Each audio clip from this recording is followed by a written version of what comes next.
Friends, ఇవాళ తొక్కుడు పచ్చడి నేర్చుకుందామండి. దానికి కావాల్సినవి 6 కొబ్బరి మామిడి తీసుకున్నానండి. చాలా పుల్లగా ఉంటుంది ఇది. ఈ చెక్కు తీసుకుని 3 కాయలు చెక్కు తీసుకుని 3 కాయలు చెక్కు తీసుకోకుండా చేసుకోవాలండి. అది ఎలాగో చూపిస్తాను. ఇదిగోండి, ఈ విధంగా పీలర్ తోటి చెక్కు తీసేసుకోవాలండి. 3 కాయల దాకా కట్ చేసేసుకుని ఇలా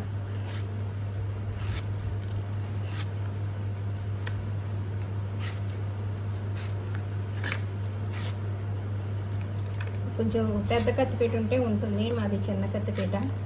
ఆ కత్తిపీటతో అలవాటు. కొంతమంది చాప్తో కూడా కట్ చేస్తారు.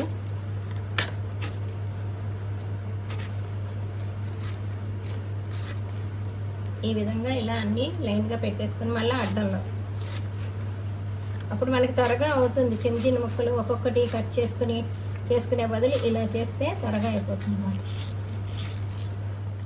ఇలా ఇలా అన్నీ సన్నగా పెట్టేసుకోవాలి. నాట్లు ఇక్కడ కూడా అడ్డంలో కూడా పెట్టేసుకుని నాట్లు, అప్పుడు మనం ఇలా తీస్తే సన్నగా వచ్చేస్తుంది. ఒక్కొక్క ముక్క తరగక్కర్లేదు. మనం చిన్న చిన్న ముక్కల కింద ఇలా అనేస్తే నిలువులోని అడ్డంలోని తీసేసుకుంటే వచ్చేస్తుంది.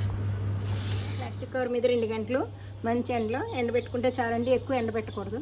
ఈ విధంగా ఎండిపోయినాయి కదా, దీంట్లోకి ఈ డబ్బాతోటి కారము, ఈ గ్లాస్ తలగొట్టి ఆవు పొడి, 1 చెంచా పసుపు, కారము ఈ పావు డబ్బాకి సగానికి వేసుకుని మొత్తం మిక్సీ చేసుకోవాలండి. చెక్క ముక్క కింద మరీ మెత్తగా చేయకూడదు.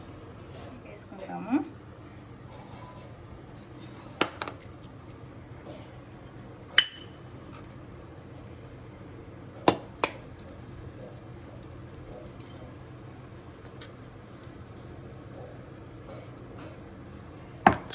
ఇలా మిక్సీకి మొత్తం అంతా వేసేసుకోవాలి.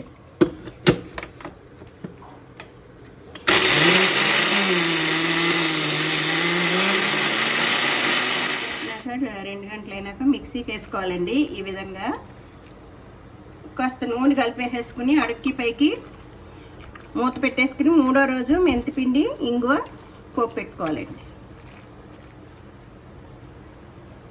ఈ విధంగా నూనె పెట్టుకొని వేడి మెంతులు, ఆవాలు, మిరపకాయలు వేసేసుకుని చల్లారాక కలుపుకోవాలండి. తొక్కుడు పచ్చడి చూసారా ఉంది. ఇప్పుడు మనం మెంతులు వేయించుకుని మిక్సీ చేసుకున్నది 1½ ఆవాలు కూడా వేయించుకుని పొడి చేసుకున్నది. ఇది బాగా అడుక్కి పైకి బాగా కలిపేసుకోవాలి. పొడి అంతా కలిసేటట్టు కొంచెం 1/2 స్పూన్ వేసుకుందాం మెంతిపిండి. అంటే 2 స్పూన్లు వేసాను. ఇప్పుడు కాచి చల్లార్చిన నూనె, మిరపకాయలు, మెంతులు, ఆవాలు, ఇంగువ వేసుకున్నది ఇలా వేసేసుకోండి. చూడండి, ట్రై చేసి చూడండి. మీరు కూడా తొక్కుడు పచ్చడి చాలా బాగుంటుందండి. ఇది కూడా చలవ, పిల్లలు ఇష్టంగా తింటారు. పుల్లగా కారంగా ఉంటుంది. బాగుంటుంది ముక్కలు మధ్యలో తగులుతూ. లైక్ చేయండి, షేర్ చేయండి, కామెంట్ సెక్షన్లో తెలియచేయండి. ఓకే అండి, థ్యాంక్ యూ.